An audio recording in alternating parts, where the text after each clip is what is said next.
नमस्कार, कसे आहात सगळे? मी उत्रेश्वर सोन्ने, ज्ञानोदय क्लासेस उस्मानाबाद. आपण पिरियॉडिक क्लासिफिकेशन ऑफ एलिमेंट्स हा चॅप्टर पाहतोय. या चॅप्टर मध्ये आपण सुरुवातीला पाहिलं डोबेरायनल स्ट्राइड्स, त्याच्यानंतर पाहिले न्यूलॉन्स लॉ ऑफ ऑक्टेव्स, त्याच्यानंतर पाहिलं मेंडेलिव्हिज पिरियॉडिक टेबल आणि मग पाहिलं मॉडर्न पिरियॉडिक टेबल. पण त्याच्यानंतर मॉडर्न पिरियॉडिक टेबल मध्ये जे पिरियॉडिक ट्रेंड्स आहेत ते ट्रेंड्स पाहतोय आपण. या ट्रेंड्स मध्ये दोन ट्रेंड्स पाहिलेत, व्हॅलन्सी आणि ऍटॉमिक साईजच्या बाबतीत काय ट्रेंड आहे तो पाहिलं. त्याच्यानंतर आपल्याला मेटॅलिक आणि नॉन मेटॅलिक कॅरेक्टरचा ट्रेंड पाहायचा आहे. आपण रिवाइज करूया की व्हॅलन्सीच्या बाबतीत काय ट्रेंड पाहिला होता. बघा, व्हॅलन्सी कशाला म्हणायचं याच्या अगोदर आपल्याला व्हॅलन्स इलेक्ट्रॉन्स कशाला म्हणायचं हे लक्षात आलं पाहिजे. व्हॅलन्स इलेक्ट्रॉन्स आणि व्हॅलन्सी सर सारखं असतं का? तर ते सारखं नसतं बिलकुल. व्हॅलन्स इलेक्ट्रॉन्स म्हणजे काय असतं तर the number of electrons present in the outermost shell of an atom are called valence electron. म्हणजे बाह्यतम कक्षेमध्ये सगळ्यात बाहेरच्या कक्षेमध्ये प्रेझेंट असणाऱ्या इलेक्ट्रॉनची संख्या म्हणजे व्हॅलन्स इलेक्ट्रॉन्स. तर व्हॅलन्सी कशाला म्हणायचं? Valency of an atom is the number of electrons that can be shared to form a chemical bond with another atom. म्हणजे अशा इलेक्ट्रॉनची संख्या जे इलेक्ट्रॉन्स दुसऱ्या एखाद्या ऍटम सोबत शेअर केले जाऊ शकतात. Valency of an atom is the number of electrons that can be shared to form a chemical bond with another atom. लक्षात येतंय का? म्हणजे जे इलेक्ट्रॉन शेअर केले जाऊ शकतात त्यांना म्हणायचं व्हॅलन्सी. आणखीन खूप चांगल्या पद्धतीने डीप न शिकण्यासाठी याच्या अगोदरचं व्हिडिओ लेक्चर तुम्ही पहा. While going from left to right in the periodic table, while going from left to right within a period, valency of an element increases first and decreases later up to 0. आपण पाहिलं पहिल्यांदा valency increase होत जाते. एक पहिल्या group मध्ये असणाऱ्यांची एक असते, नंतर 2, आपण नंतर पुढे पी ब्लॉक मध्ये गेलो 13, 14 आणि 15 मध्ये तर 3, 4 पर्यंत वाढत जाते आणि त्याच्यानंतर व्हॅलन्सी 3, 2, 1 आणि 0 होते, 0 होते and decreases later up to 0. त्याच्यामुळे म्हटलंय while going top to bottom in a group valency of elements remains same.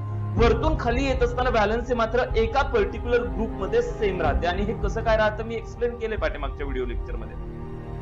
Atomic साईजच्या बाबतीत सांगितलं आपण. ऍटॉमिक साईज कशावरती डिपेंड असते तर ऍटॉमिक रॅडियस वरती डिपेंड असते. मग ऍटॉमिक रॅडियस कशाला म्हणायचं? Atomic radius is the distance between nucleus of the atom and its outermost shell. म्हणजे न्यूक्लियस मधलं आणि सगळ्यात बाहेरच्या कक्षेमधलं असणारं अंतर याला म्हणायचं atomic radius. Left to right within a period, एकाच पिरियड मध्ये लेफ्ट टू राईट जात असताना काय होतं? Atomic radius goes on decreasing while going from left to right within a period. असं का होतं सर? ऍटॉमिक रॅडियस का डिक्रीज होत जाते? The reason behind this is that the atomic number increases one by one, means the positive charge on the nucleus increases by 1 unit at a time, and as the positive charge increases due to the increase in the nuclear charge, कोणता positive charge, the electrons are pulled towards the nucleus. Positive charge increase होतो. याच्यामुळे काय होतं? बाहेरच्या कक्षेमध्ये present असणाऱ्या इलेक्ट्रॉन्सला nucleus वरती असणारा positive charge attract करतो to a greater extent and hereby size of the atom decreases. आणि याच्यामुळे ऍटमची साईज डिक्रीज होते. While going top to bottom in a group, वरतून खाली येत असताना काय होतं बाबांनो? While going down a group the atomic size goes on increase. म्हणजे पहिल्या पिरियड पासून 7व्या पिरियड पर्यंत वरतून खाली येत असताना प्रत्येक वेळी पहिल्या पिरियड मध्ये एकच शेल असते, दुसऱ्या पिरियड मध्ये 2 शेल असतात, तिसऱ्या पिरियड मध्ये 3 शेल असतात, चौथ्या पिरियड मध्ये 34 शेल असते, 5व्या पिरियड मध्ये 5वी शेल असते, 6व्या पिरियड मध्ये सगळ्यात बाहेरची तर 6वी शेल असते. म्हणजे वरतून खाली येत असताना शेल नंबर इन्क्रीज होतो. त्याच्यामुळे ऍटमची साईज ऑटोमॅटिकली इन्क्रीज होत जाते. लक्षात येतं बाळांनो? नेक्स्ट आपल्याला पाहायचंय metallic and non metallic character. हे आपण पाठीमागच्या व्हिडिओ लेक्चर मध्ये पाहिलेलं नाही, तेव्हा नीट बारीक लक्ष द्या आणि समजून घ्या. Metallic and non metallic character. Very first we should get to know that what is metal and what is non metal. मी समजून सांगेल, अगदी हिंट नाही ते लक्षात ठेवायचं. मेटल्स कोणाला म्हणायचं आणि नॉन मेटल्स कोणाला म्हणायचं वरती लक्षात ठेवायचं. मेटल्स कोणाला म्हणायचं? जे इलेक्ट्रॉन्स देतात, कमॉन, जे इलेक्ट्रॉन्स लूज करतात त्यांना म्हणायचं मेटल्स. म्हणजे जे इलेक्ट्रॉन्स सहजासहजी देऊ शकतात त्यांना म्हणायचं मेटल्स. जे इलेक्ट्रॉन्स देत नाहीत, इन्स्टेड ऑफ देणे जे घेतात त्यांना म्हणायचं नॉन मेटल्स. म्हणजे काय हो? Metals are those which lose electron. बरोबर आहे. मेटल्स त्यांना म्हणायचं जे इलेक्ट्रॉन्स लूज करतात, and non metals are those which gains electron. जे इलेक्ट्रॉन्स घेतात त्यांना म्हणायचं नॉन मेटल्स. मग इलेक्ट्रॉन्स देणं किंवा इलेक्ट्रॉन्स घेणं हे काय भानगड आहे सर? हे सुद्धा इलेक्ट्रॉनिक कॉन्फिगरेशन वरून लक्षात येतं. कळतं की नाही? कसं काय बरं? जर आता पहा, लिथियमचं इलेक्ट्रॉनिक कॉन्फिगरेशन तुमच्या समोर असेल किंवा बेरिलियमचं असेल. यांच्यामध्ये काय हो, लिथियमचं इलेक्ट्रॉनिक कॉन्फिगरेशन काय आहे, 1s2 2s1. त्याला स्वतःचा अष्टक पूर्ण कंप्लीट करण्यासाठी, ऑक्टेट कंप्लीट करण्यासाठी आणखी 7 इलेक्ट्रॉनची गरज आहे. त्याला 7 इलेक्ट्रॉन कोणी देणार नाही, बरोबर आहे का नाही. तो एक इलेक्ट्रॉन लूज करतो कशासाठी, to gain this stable electronic configuration. लक्षात येतंय, मी शिकवलं पाठीमागच्या लेक्चर मध्ये हे. आणि जर असं होत असेल तर तो एक इलेक्ट्रॉन लूज करतो, याचा अर्थ तो मेटल आहे.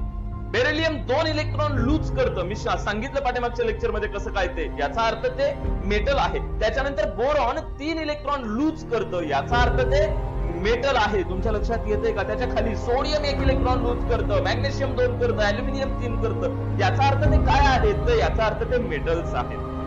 तेच पहा, metals show the tendency to lose electrons. Metals कडे टेंडन्सी असते कशाची, इलेक्ट्रॉन्स लूज करण्याची, म्हणजे इलेक्ट्रॉन देण्याची, लॉस करण्याची. Hence they are said to be electropositive. आणि जे इलेक्ट्रॉन्स देत असतात त्यांना इलेक्ट्रोपॉझिटिव्ह म्हणायचं. मी पाठीमागच्या लेक्चर मध्ये तुम्हाला टपरीवर लिहून घ्यायला सांगितलं होतं. जे इलेक्ट्रॉन्स देत असतात त्यांना मी इलेक्ट्रोपॉझिटिव्ह म्हणतो. बर, non metals show the tendency to accept the electrons. आणि नॉन मेटल्स कडे कसली टेंडन्सी असते, इलेक्ट्रॉन्स घेण्याची विथ अनदर ऍटम, दुसऱ्या ऍटम कडून. And hence they are said to be electronegative. जे इलेक्ट्रॉन्स घेत असतात त्यांना आपण इलेक्ट्रोनिगेटिव्ह म्हणतो, बरोबर आहे का नाही. आणि लेफ्ट टू राईट जात असताना पिरियोडिक टेबल मध्ये काय होतं हे मी सहज एक्सप्लेन करेल. बघा काय होतं, while going from left to right in the modern periodic table, atomic number increases, बरोबर आहे. as the atomic number increases, number of protons increases. number of protons increases, it means nuclear positive charge increases. आणि nucleus मध्ये positive charge increase होतो, म्हणजे बाहेरच्या कक्षेमध्ये present असणारा जो electron आहे त्याच्यामध्ये आणि न्यूक्लियस मध्ये बॉन्डिंग स्ट्रॉंग होतं.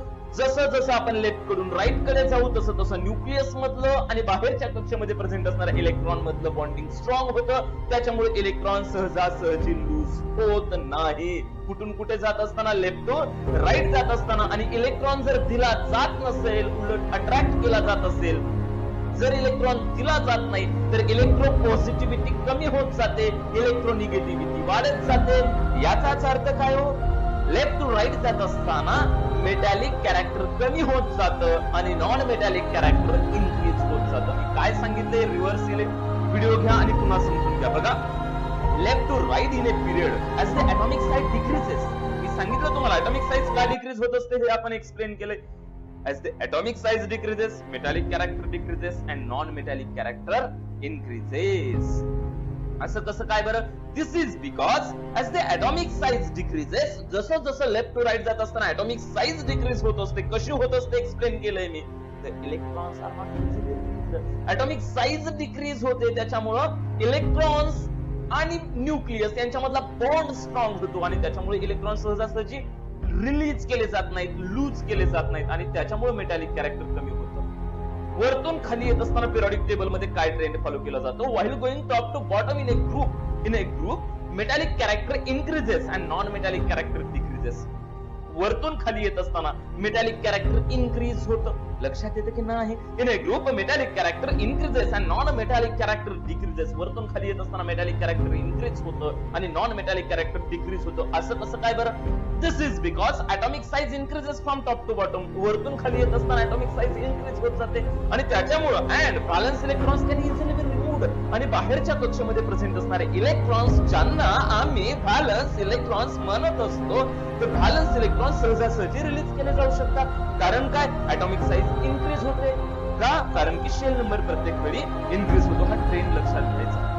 आणि शेवटचा point, gradation in a halogen family. Halogen family म्हणजे 17 नंबरचा ग्रुप, यांच्यामध्ये काय ग्रेडेशन, काय ट्रेंड फॉलो केला जातो, काय काय फरक पडत जातो. The group 17 contains the members of the halogen family. 17व्या ग्रुपमध्ये हॅलोजन फॅमिली असते, त्यांचा जनरल फॉर्म्युला आहे X2. याच्यामध्ये प्रेझेंट असणाऱ्या मूलद्रव्यांची नावं मात्र वेगळी आहेत. And the gradation is observed in the physical state down a group. काय ग्रेडेशन ऑब्झर्व होतं, फ्लोरीन अँड क्लोरीन गॅसेस असतात. बघा 17व्या ग्रुपमध्ये ब्रोमीन असतं, ते लिक्विड असतं Br2, आणि आयोडीन असतं, ते सॉलिड फॉर्म मध्ये असतं. F2 Cl2 Br2 आणि I2 आहे, म्हणून ह्याला X2 हा जनरल फॉर्म्युला आहे. हे ग्रेडेशन लक्षात ठेवायचं, 2 मार्कासाठी विचारू शकतात. आजच्यासाठी एवढंच, पुन्हा उद्या भेटूया आपण एक्सरसाइज मध्ये. तब तक के लिए बाय बाय, टेक केअर.